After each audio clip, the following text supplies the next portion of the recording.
तिरंगे को सलामी देने का काम मेड इन इंडिया तोप ने किया। 15 अगस्त के दिन लाल किले की प्राचीर से प्रधानमंत्री का बोला हुआ हर शब्द मायने रखता है। स्वतंत्रता दिवस के भाषण में कही गई हर बात का एक खास मकसद होता है। कई बार संदेश सीधे बोलकर दिया जाता है और कई बार इशारों में बड़ी बात कह दी जाती है। प्रधानमंत्री नरेंद्र मोदी ने इस बार इशारों में ऐसी बातें कही जो चीन को चैन से जीने नहीं देंगी। इस बार स्वतंत्रता दिवस पर कुछ ऐसी घटनाएं हुई जिनके निशाने पर चीन था। मी-17 हेलीकॉप्टर से फूल बरसाना हो या फिर चीनी सीमा पर जवानों का तिरंगा फहराना, स्वतंत्रता दिवस के भाषण में ब्रह्मोस मिसाइल का जिक्र हो या फिर लाल किले पर स्वदेशी होइट्जर गन से 21 तोपों की सलामी, यह सब कुछ चीन को परेशान कर रहा है। 75 साल के बाद लाल किले पर से तिरंगे को सलामी देने का काम पहली बार मेड इन इंडिया तोप ने किया है। जब हमारा ब्रह्मोस दुनिया में जाता है, कौन हिंदुस्तानी होगा जिसका मन आसमान को न छूता होगा। तो पीएम मोदी ने इशारों ही इशारों में चीन को भारत की सैन्य ताकत दिखाई, लेकिन एक घटना और हुई।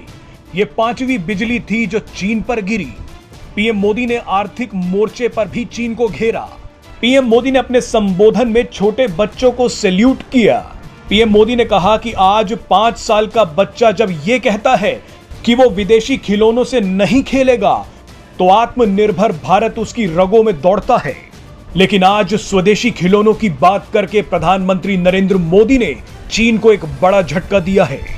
5-5, 7 साल के बच्चे घर में कह रहे हैं कि अब हम विदेशी खिलौने से नहीं खेलेंगे। इस वीडियो में आपको बताएंगे कि 15 अगस्त के दिन हुई ये 5 घटनाएं कैसे चीन को पूरी जिंदगी परेशान करती रहेंगी। स्वतंत्रता दिवस पर लाल किले से प्रधानमंत्री जो भाषण देते हैं उसमें खास तौर पर सुरक्षा और रणनीति को लेकर देश की सोच की झलक मिलती है।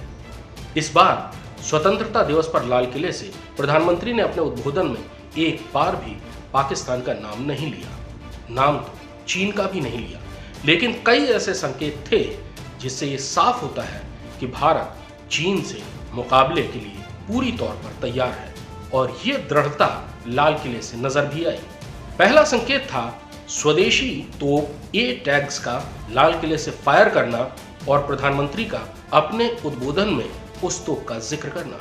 A-टैग्स यानी advance towed artillery gun system स्वदेशी है, दुनिया की सबसे लंबी दूरी तक मार करने वाली तोप है और इसका परीक्षण सिक्किम के ऊंचे पहाड़ों पर किया जा चुका है। पहाड़ों पर लड़ाई के लिए आर्टिलरी सबसे कारगर होती है और अगर वो A-टैग्स जैसी 48 किलोमीटर तक मार करने वाली भारी तोप हो तो उसका जवाब दुश्मनों के पास नहीं होता।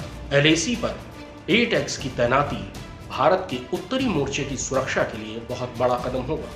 उसी तरह इस बार आजादी का अमृत महोत्सव मनाने के लिए देश में जगह जगह तिरंगा अभियान किया गया, लेकिन भारतीय सेना और भारत तिब्बत सीमा पुलिस ने लाइन ऑफ एक्चुअल कंट्रोल पर 18,000-20,000 फीट की ऊंचाई पर तिरंगा फहराकर ये बता दिया कि हिमालय के पहाड़ों पर सुरक्षा के लिए भारतीय सुरक्षा बल मुस्तैद है और लाइन ऑफ एक्चुअल कंट्रोल से किसी तरह की छेड़छाड़ बर्दाश्त नहीं की जाएगी। प्रधानमंत्री ने अपने भाषण में ब्रह्मोस का भी नाम लिया, जो भारत और रूस के सहयोग से निर्मित दुनिया की सबसे अच्छी क्रूज मिसाइलों में से एक है और ब्रह्मोस ने ही भारत को पहला बड़ा रक्षा सौदा दिलवाया है।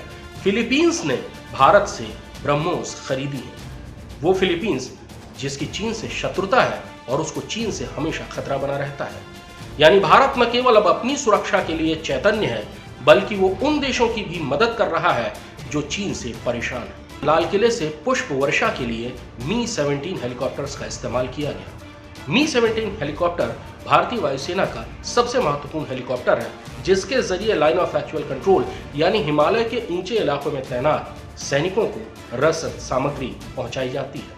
मी-17 को महत्व देना यह बताता है कि लाइन ऑफ एक्चुअल कंट्रोल पर लगातार सुरक्षा, चौकसी और सप्लाई के लिए भारतीय वायुसेना हर समय तैयार है। प्रधानमंत्री ने आज अपने भाषण में विदेशी खिलौनों का भी जिक्र किया और कहा कि उन्हें खुशी है कि भारतीय बच्चे अब देशी खिलौनों से खेल रहे हैं। आपको पता है कि भारत में सबसे बड़ा खिलौना बाजार चीन का है और चीन से निर्मित खिलौने भारत में बड़े पैमाने पर लोकप्रिय थे। लेकिन अब भारतीय बच्चे भी ये बात जानते हैं कि चीन का सामान खरीदना चीन को मजबूत करना है, उस चीन को मजबूत करना जिसकी नजरें हर वक्त भारत के इलाकों पर टिकी हुई है और जिन पर वो कब्जा करना चाहता है।